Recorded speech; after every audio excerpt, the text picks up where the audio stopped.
Welcome to Chaos Divided, your weekly dose of wholesome hammer, where we explore the hobby, the game, and the lore of Warhammer 40k. We're your hosts, Nurgle Snurgle and BlushingNoiseMarine.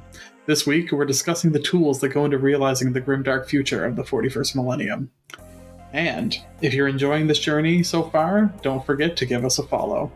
Our quote this week is from Ferrus Manus. I feel like we gave him a little bit of a hard time last week, so we'll give some Ferrus love to those iron hands. We'll let him shine. So they are not my hands. This fact is forgotten by my brothers. Inexplicably, it has always seemed to me. The hands are strong, to be sure, and have created great things for us all, but they are not mine.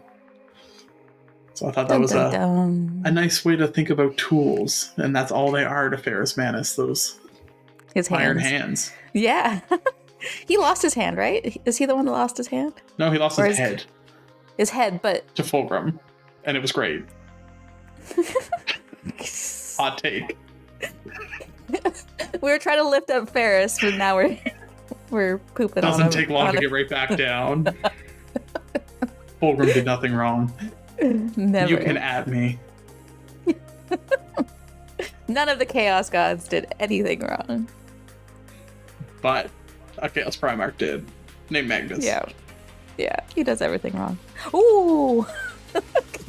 Actually, as I was looking for quotes today, one of Magnus's quotes is, "I did everything wrong," so... Is it really? So... Yes. So the quote, "Magnus did nothing wrong," is actually misinformation, and he's actually admitted that... I think it's actually propaganda from Ahriman. Yeah. Because Ahriman also did everything wrong. Yeah. Oh, so he's trying to say we did nothing wrong. Right? You know. But no one's gonna believe that. I saw I was listening to something recently, and they referred to the Thousand Sons as Tzeentch's third favorite legion, and I felt like that was appropriate. The first being What's the Space Wolves. Oh. Well, the Thousand Sons are Tzeentch's like legion, but they're always like Tzeentch is just like doesn't really care about them, and they're always getting like screwed over, whereas like the Space Wolves always are just like doing whatever they want and like getting whatever they want, but they're still led by their like word readers that are clearly psychers. Yeah. Clearly not psychers. Anyways, this is supposed to be an episode about tools, and we're already getting back into lore, and I have no regrets. But there's a ton of tools that go into the hobby and game of Warhammer 40k, and today we're going to be talking about some of the options out there and how best to use them. Now, I'm going to be completely honest with you. This is going to be another Snurgle-heavy episode, because I am a jank hammerist at heart. I love the jank. I live in the jank. I love it too. Like, there's a lot of janks out there, and I admire it all. I know that it may not seem like I'm jank, but I'm also jank as well. We were talking about this before we got started, and you know, even talking about like the two of us showing up at a tournament, and I have like my tanks in like a shopping bag, and you know, with paper towel, like keeping them from breaking each other, and like, you know, all of my stuff's in like random bags and like whatever, and then, you know, Nurgle shows up with like everything in these nice boxes and everything's put it together, and like you have your like tablet that you keep your scoring on, and it's all very like pristine, and I'm like, I don't know where anything is. I live in the jank. I'm jealous of your grocery bag case. I wish I could do that, but my models will turn into like, what was it, the barrel of monkeys, where they're all just attached. Especially the Tzeentch horrors. It's honestly, it's easier to do with Tau models because they don't stick together as well. They're not as spiky. As I'm getting more Chaos tanks, they're starting to like I have a Land Raider now and a Chaos Predator, and they sometimes get a little interwoven. So I might have to upgrade a little bit. Well, there's a lot of spiky bits on them. You gotta have the spikes. Yeah, Tau is so round. Right? It doesn't stick to anything. Yeah, if anything, they'll just bounce. It's almost like it's well engineered or something. Oh, for the greater good. So, when it comes to hobbying, painting is obviously the first thing that comes to mind. But I feel like that when we think about tools, though, it's really more about the modeling side where those Mm-hmm. really come into play. And like, I don't think you can kit bash without like a little bit of a tool repertoire. Mm-hmm. So what's kind of your tool shelf look like? Your toolbox? Oh my. I think you'd be quite shocked of what we have. Let's just say definitely during COVID, I may have visited Amazon twice or two or once or twice. But we probably have, if not all the tools. You name All it, the tools. we probably have. We even have up to a Proxon table, which is a hot wire table to cut the pink foam. This was Mm. actually pre-COVID, but like especially pre-COVID, we were really into hobbying and building because we were really getting into role playing and that type of games, and we were into building tables and sceneries for that. Like I've built like a corn stadium, and we only used it once, but it was just so much fun to build. So we Do you we still watched a lot have of. it? Yeah, I still have it. Yeah, yeah, Why yeah, yeah. would It's actually we built it in a way where it could disassemble, so it's just like in the closet, and um, yeah, it was really cool. Like we have like the corn symbol, and like we put lights in it. Like we went all out, and it was just. I think we were watching a lot of Black Magic Craft at the time, and got really inspired. And there was another. Just a couple YouTubers, and we just watched, and we were just like, "Hey, let's do that! Hey, let's do that!" And we picked up all the tools on the way, and we just kind of built like a workshop in our tiny apartment.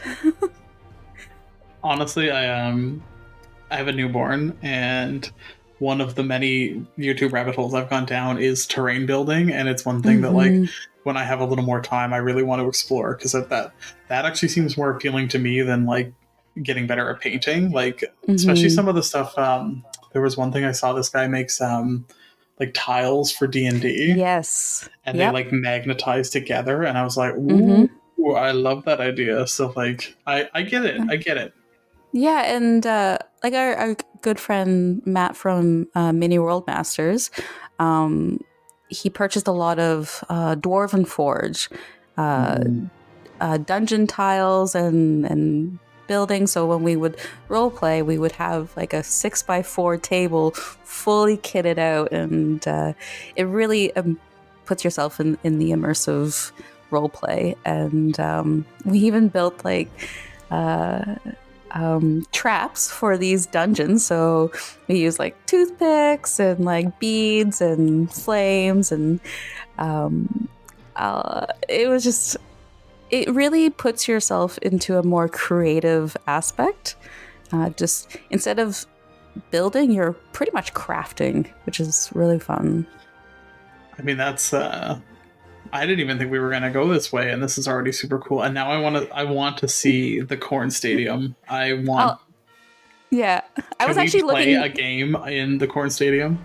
It's not that big. It's only like maybe well, it was like 3 feet by 3 feet, but That sounds like a combat patrol. it's that true. Like it actually okay, so it had like a stadium on the sides. It had a lava pit. It had I bought special like paper so it looked like dragon skin. I made bones. So one thing I really like to do is take something unconventional and make it work. I think that's kind of like the chef side of me, like just make it work kind of thing. So I took like really thin twigs, cut them up, and then put them in like a bucket with white paint and swirled it all around, and I got like little tiny bones. That's awesome. hmm I have been thinking about making a video about it. Like, it's kind of funny that we're talking about this now, but I was scrolling through my phone. I was like, oh man, that was such a good time. So you can check out my Instagram probably in the next week or so. Or if you do scroll like through the 800 posts, you'll find it there. That seems like a big commitment, but I think I know I'm going to look forward to seeing that because that sounds really friggin' cool. Oh, and I could kind of go. I do miss that part. Like, we've even made alien planets, and yeah. So we picked up a lot of tips and tricks, and I'm kind of reminiscing now. So sorry. We'll get back to the This tools. is, you know what? This is starting to sound like an episode in and of itself. So look out in the future for a terrain building episode. Yes, and I will share all like the hacks that we picked up along the way. Like, I'll share one really quick one. You can take a tea light, get like cotton buy like a dollar store pillow, something that's cheap. Take the cotton from the inside, glue it to the tea light, spray it like quickly black, and then you have fire. You have smoke and fire for your table. It just really like adds that oomph to the table. Love it. Sorry. We're getting real fancy already. Yeah. Have all these tips and tricks, and there's no battle reports to go along with it. It feels wasted. No. But I guess like if you want to call yourself jank, I guess I'm bougie. You know what? That doesn't sound bougie though. That's still very like doing it all of on your own though is like a ton of work. That's more like artisanal or like crafted. But if you love it, it never feels like work. Like bougie would be buying all of that. Like if you were like buying pre-made terrain and like pre-painted stuff and like had a whole collection, that's like the bougie way. I'm all about like, how can I make this the cheapest? Like there was actually I don't want to go too deep into this, but like I am all about like go cheap, use even garbage. Like I even wanted to do a like a type of charity type of thing where I go out on the streets and I find garbage or I find recyclable things that I can reuse and make into terrain. So like recycle. That's some artisanal, local, free range Warhammer right there. Organic Warhammer. Granola hammer? Is that granola hammer? It's very crunchy. Okay, so yes. I think to get maybe into the discussion a little bit about like hobbying specifically. I think what we were trying to get at, I have all the tools. So what kind of tools do you have? Okay, so I have a hobby knife. Okay. And I have sprue cutters. And I use a nail file for sanding. And I have glue, and which you told me earlier is a tool. So, and then paintbrushes, and I use a glass of water for my water. Yep. And I paint on paper towel. The paper towel is so interesting to me. And I don't even use a palette. Like it's literally just like on the paper towel. Have you tried a wet palette? I have never even tried a dry palette, so I don't even know what that is. A paper towel is a dry palette. It's just basically like, is it wet or is it dry? And your paper towel is classified as a wet or a dry palette. If you add a piece of parchment on top and you put it on like a lid, add some water, you got a wet palette. That sounded a little fancy and sophisticated, but I'll think about it. Okay. But no, my setup is pretty jank, and even the way I like play is pretty jank too. So, but we'll talk a little bit about that later. But I think if we're talking about tools for hobbying, I mean, the first thing that comes to mind is paintbrushes. So I use some 15-year-old beaten to hell Citadel paintbrushes that probably should go in the garbage. What do you use? When you say 15-year-old, like you as the 15-year-old? Well, yeah. Or are they 15 years old? Well, both. I'm 30, so that's kind of the math works either way. Yeah. Okay. Oh, yeah, it's true. But yeah, no, they're like the first brushes I bought. Oh. I still have a fine detail brush, which is not called that anymore. Is I it also still call them like a washes, which is stipple brush now? I don't even know what they, but it's like it's the tiniest, like you can Mm-hmm. do eyeballs with it. Oh, awesome. Yeah. Sometimes there's brushes that just have one function and one function only. Most of Uh, that's like eyeballs. you can do some trim with it too. Like I've used it for some of the smaller bits, like on like legionaries, doing the gold Mm-hmm. trim. Um, but it's so old that the brush like curves. So like you have to like Oh, work with the curve of the bristles now because it's like yeah. sat wrong for too long. Like in the water pot. Well, probably just like up against a wall in a closet for Mm. 10 years is probably Oh, where there you it go. formed that, like, because it's not even like a gentle curve. It's like it just like comes out and then shoots to the side. Oh, but you know what? I also have those type of brushes, and they're great to like hook under some armor to get to the difficult spots. We can say that it's intentional. Yes, it's true. But what does your paintbrush selection look like? Oh, I don't even want to say. Okay, oh my god.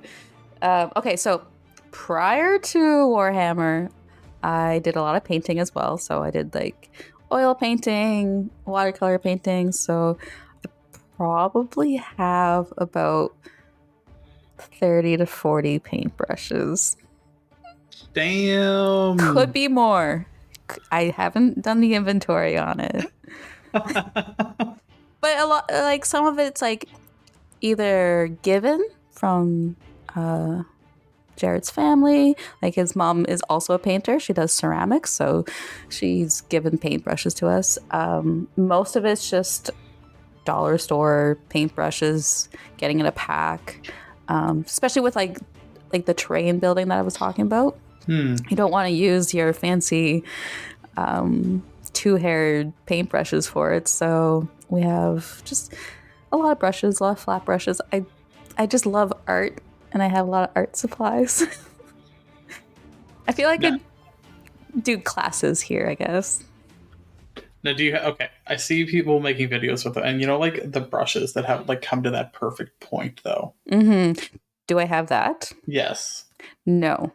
I am horrid with my paintbrushes, and Blood God can attest to. He's, I think he like chastised, not like in a mean way, but he's just like, Kaylee, you gotta be better with your paintbrushes. Or I had like a cup with some paintbrushes sitting. Don't judge, but I was thinking of doing like a video of like how to clean your paintbrushes, even if they look like this. Was that to encourage you to maybe clean your brushes, or? Yeah, I have cleaned my brushes. I try to be nice to them, but again, not the best. I'm not a saint. I know there's a lot of videos out there like don't do this to your paintbrushes and you're doing it wrong, but it just that's not how I am sometimes, I guess. Like sometimes I have left a paintbrush in the water for too long. What are we gonna do with it? I hear the judgment. I mean, I just told you about my paintbrush that like the bristles go sideways. So like I have the judgment is not coming from me. It is coming from our listeners. Coming from me. It's self-judgment. You know what? It's interesting. I feel like I'm like airing dirty laundry. Like I feel like my palms are sweaty. Like knees are weak. Yes, mom's spaghetti. You know what? It's interesting though because I would classify you as like a top-notch painter, and like I always kind of assumed that you needed the like premium paintbrush like to carry you to that level. So I'm actually kind of interested that that's not your situation, and maybe you can talk a little bit about like how you are still this like fantastic, talented, amazing painter who doesn't necessarily use like top-notch tools. I guess I don't know what to really say because I haven't ever used the top-notch tools, and I have heard that like once you do, you don't really go back. But I don't necessarily like that, because I like each paintbrush that I have does have like a certain function to it, or like, oh, I'm gonna be dry brushing and I grab this brush, or I need something small or thick or flat, and I have that repertoire instead of like only having 4 really expensive brushes. I do have a couple brushes that I try to keep the point, because having a point is very important, and the ones that have served me the best actually were Citadel brushes. The layer brush, I think both of them have done that. But yeah, I don't have the expensive brushes. How do I paint with Nergal brushes? I don't know. It just kind of works. Well, a lot of it has to do with technique, though. Like, it's not the tool itself, it's like how you use the tool. Like, say, here's a little story. Blood God and I were first dating in a restaurant, and he bought me a knife. It was $40. And the chef at the time kind of teased him for it, like, oh, how do you go about getting like the cheapest type of knife? It was my most favorite knife. It felt good, it worked with me, and I still have the knife to this day. So you don't need to get the $200-$300 tool to do the exact same outcome that you're looking for. That's fair. So it all depends on how it feels and how it extends from yourself.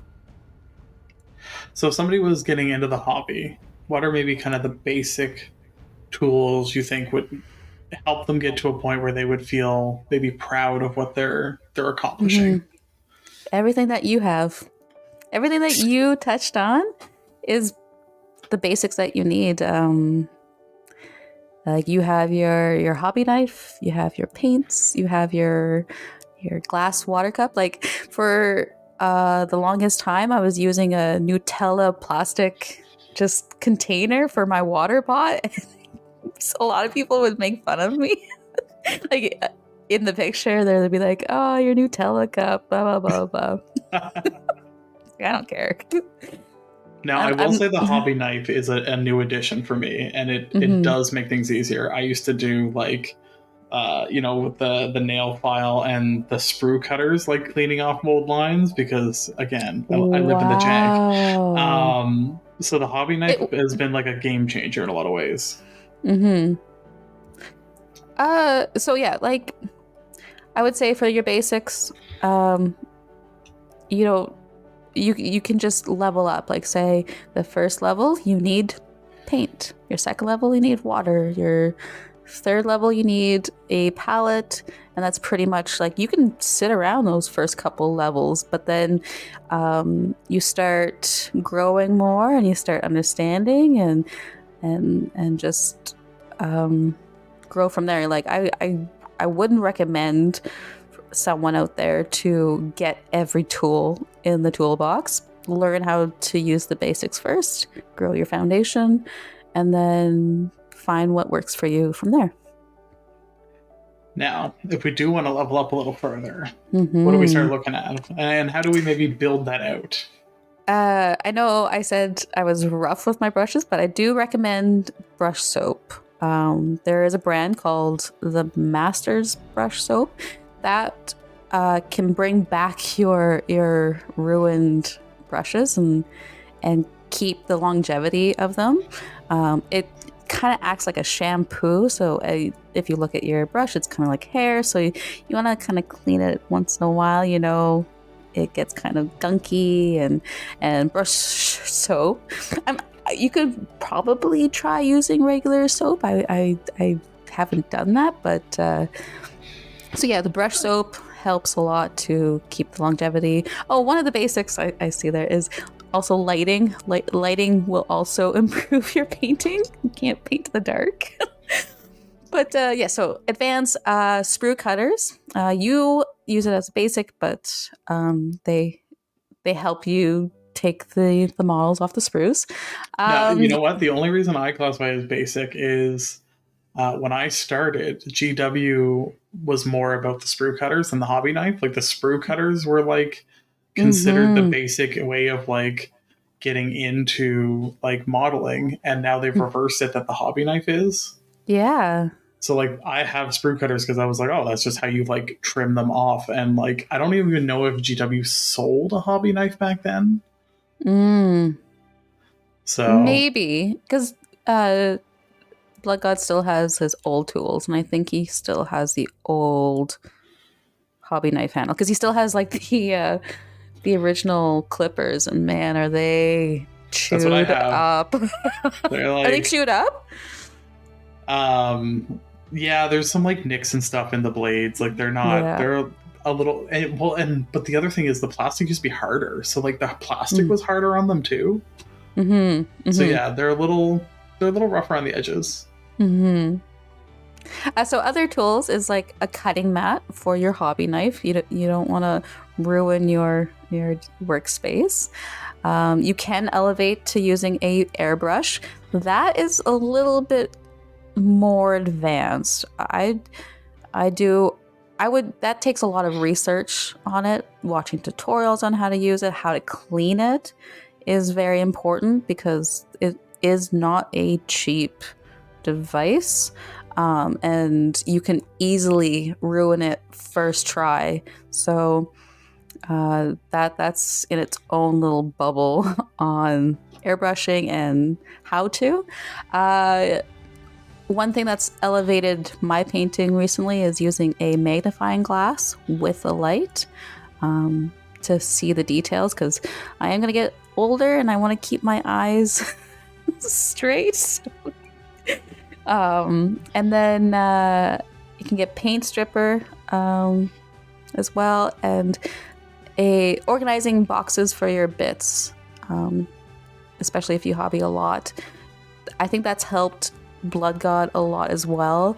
When I first started hobbying with him, he kind of just had like shoe boxes and regular boxes just full of bits. It's like, no, let's organize this. And so we just got all those like little plastic tackle boxes from dollar store, and he organized them from like Tyranid bits, Chaos bits, Nurgle bits, and that's I highly recommend organizing your bits.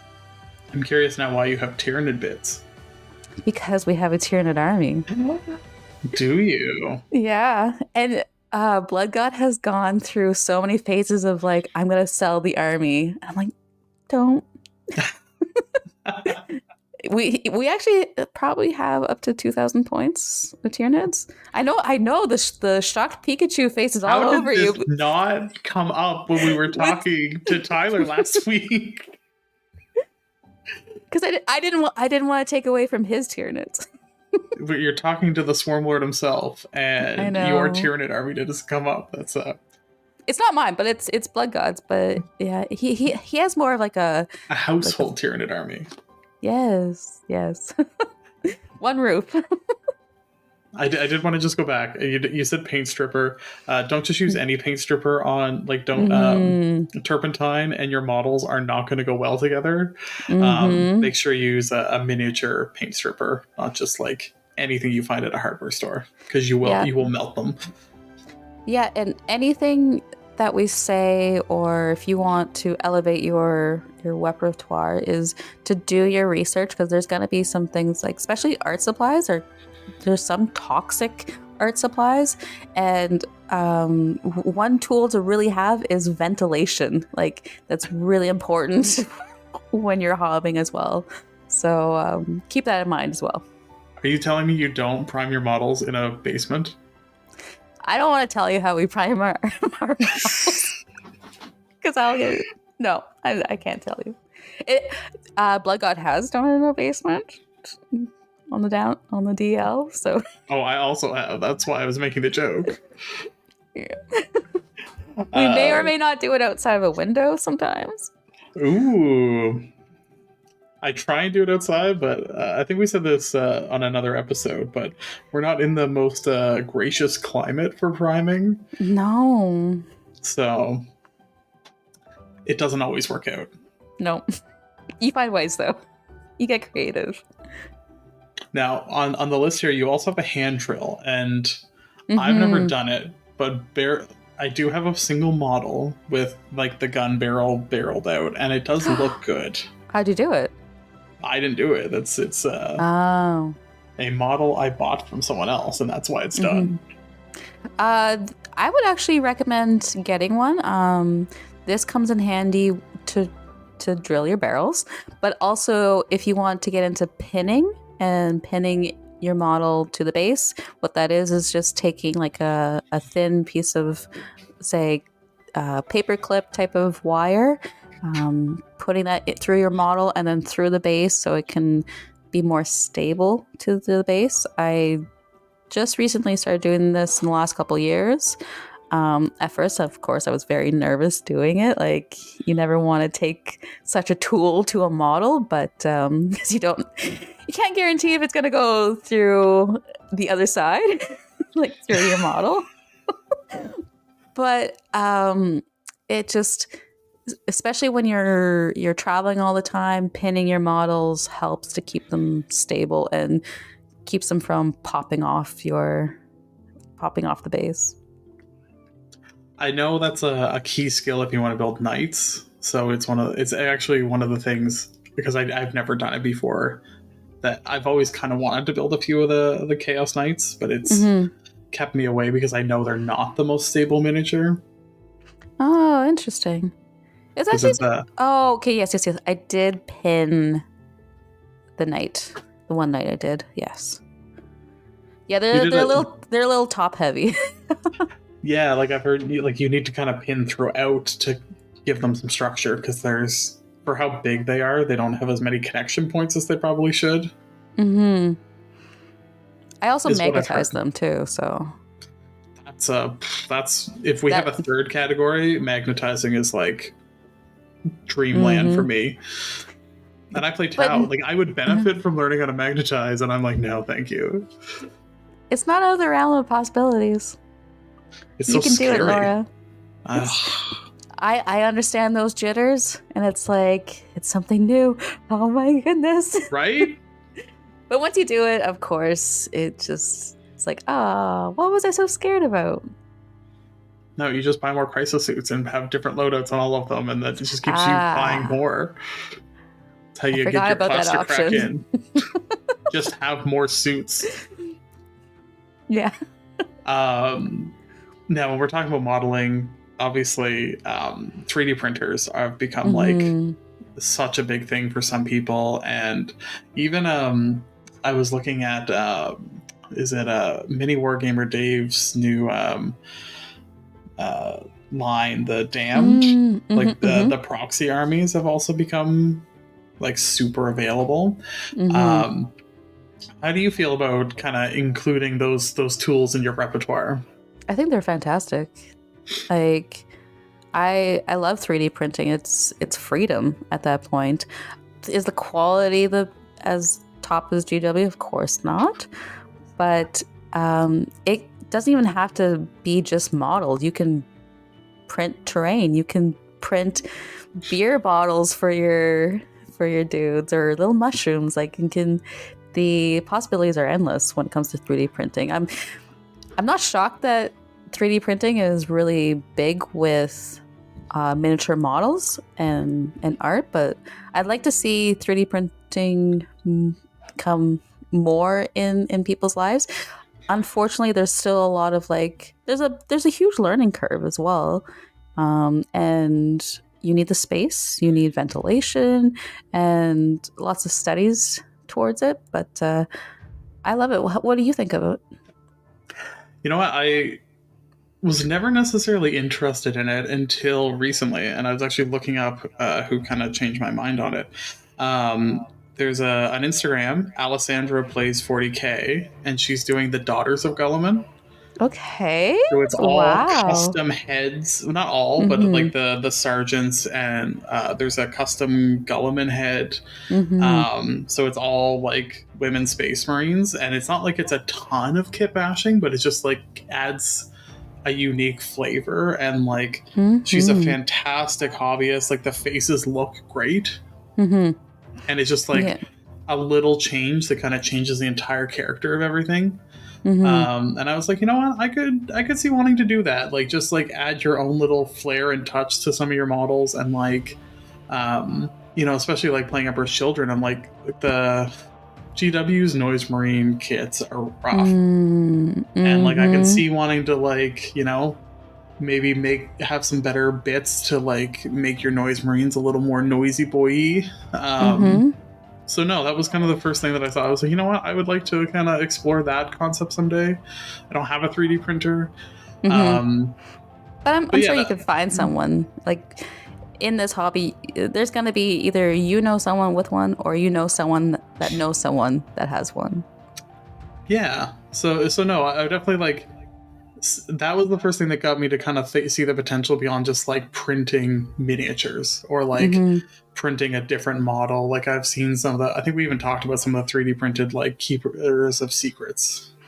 Mm-hmm. Um, where those kind of look a little like different, and like if you want a different flavor, but for just Mm-hmm. adding some extra flavor to a model, I was like, you know what, that's more exciting to me. Can I share a business idea that I think GW should do? So Only if GW gives us money, I know. if they do it. Well, we have it marked that I'm saying it now. But anyways, I always had the idea that GW should have their own 3D printers in their store, and that you could order bits from them, so you could. I've seen so many people that are like, I'm missing this one bit, or I can't find this. And wouldn't it be fantastic if you could go to GW or even from the store and be like, hey, I want to order this, and then it gives you a time frame, and then you show up and there's your bit. I have a few miniatures that just like I have a piranha that doesn't have the bottom part of the floor anymore. Like just stuff that like you'd have to buy a whole new kit to get a few of those pieces. Mm-hmm. And it actually drives me nuts they don't do it. And that's not just like a business idea. That's just like it's stupid they don't do it. Mm-hmm. Mm-hmm. Like So 100% that should just be like mark it up. Like I don't care if it's $5 for like a single piece, like whatever. Yep. They will probably make more. Like I know some people are gonna say like, but they make more money if you buy the whole model. But like, how many times do you not buy that model because it's just so pricey and you're not gonna buy it for one bit? But if it was at $5, you're gonna buy it. Yeah, like I would rather have a complete model. Like I use it still. Mm-hmm. Like it's not like when it's on the tabletop, it doesn't look any different. It's just like if you look closely at it, you're like, oh, there's no bottom to this. So yeah, it's one of those like it's not super necessary, but yeah, if I could make it look nicer, I would. Mm-hmm. But I'm not going to spend $60 on a whole new kit. Exactly. I would just build another one of them and have more. Yep. So it's either $5 or nothing. Right? That would kind of help combat their fight against 3D printers. Yeah, and I even, you know what? Speaking, because this, you've got me riled up. You got me on a topic I didn't even think I was going to get to. I've looked online, and there is a few resellers of bits, but it's like stupid expensive because you're shipping like a single piece of plastic, so it's like $20, $25. Mm-hmm. Whereas like if GW is doing it, then they would be able to do it more economically. Like just even if they just broke up some of the kits. Mm-hmm. And you could like order alongside, like they're shipping to their stores anyways. Throw in a few like to order bits and like or you don't even have to package it like from the factory itself. Like here's just a couple random in a plastic baggie. Like you're telling me there's not. Did they not do that? Didn't they used to do that? I think with Forge World stuff, if there's issues, they'll do it for you. Oh, okay. Because I think Forge World's a little more unreliable. So they'll like replace, they will replace bits, but I don't know if GW, they might have like a long time ago. I don't know. But no, you got me all fired up on that because Okay. yeah, no, it's silly they don't like for Yeah. how expensive a product it is. Mm-hmm. Like it doesn't need. I don't care if it's affordable. It just make it like vaguely reasonable. And available, Yeah. like an Ugh. option. So sorry. Oh, I guess we got another topic for another podcast. I mean that would just be ranting about things GW should do, which I We feel could like just could be like a whole season. But we no. could just do one episode of like, hey GW, we're here to help. But no, that one's one that kind of I get a little fired up about that because it just doesn't make any sense to me that they don't do Okay. it. But Okay, we can move on. next question. Yes. And honestly, I have some feelings about this one personally from my history. But plastic versus super glue, where do you stand? They both have their own functions, and I use both. I avoid super glue like the plague, and it's purely because I grew up with multi-part metal and plastic kits. Mm-hmm. And I am so, and I still have a few You're that so. I like. I have to. You have to maintain them because they don't stay together. Yeah. So I like super glue frustrates me so much, and I use plastic glue whenever I can, even if it's not necessarily the best option. I guess I could clarify. I do use plastic glue for models only, and then super glue for like basing material, obviously. So if we were speaking strictly like plastic on the models, yes, plastic glue all the way. Fair enough. Because I do know there are some people that super glue models, like they don't use plastic glue at all. So I wasn't sure where you stood. But they snap too easily, like you They said. do. It doesn't create a bond. Like, so what plastic glue, what's happening is it's melting the plastic and it's creating that like friction bond between the two. Whereas super glue is just the glue in between. It's not making any surface area bind. Yeah, it's a different super glue will eventually like degrade and snap. And like get all that powdery whiteness. But yes, so I am with you with plastic. And have it eventually super glue doesn't glue to itself. So after enough like reapplications, you eventually have to scrape it all out. Like talking about some of those multi-part miniatures, there's a few that like I've had to like attack with just like a knife to carve out all the super glue that's built up over the years on them. So I'm sure you are making a lot of memories with people, like they're reminiscing with you right now. So broadsides used to be one of those. Like you would have a plastic crisis suit that you would attach metal bits to. Oh my. So the guns were metal. So the broadsides guns were, so you have this heavy metal gun that you used to put on the top of them, on the shoulders. So they were top heavy. The contact point on them was tiny. So they constantly break off. Like no matter what you do. And like the way they used to make the kit too was the arms were the missile pods. So you couldn't really, unless you wanted to like completely kit bash the kit, rework it so that the hands had the guns so it was a little more stable. So they were all designed for this like shoulder mounted guns. And yeah, any older Tau players, if you figured out a better way, you were probably smarter than I was. But I love them to death. I think they're more endearing to me than the new kit, but they were hell to actually deal with. We'll be continuing our chat on the Grimdark Tools of the Future next week, getting into the tools of the game and the lore. And in the meantime, I want to thank you for joining us. Don't forget to subscribe to Chaos Divided, and you can find us on social media at Nurgle_Snurgle and at BlushingNoiseMarine. And until next time, bye-bye.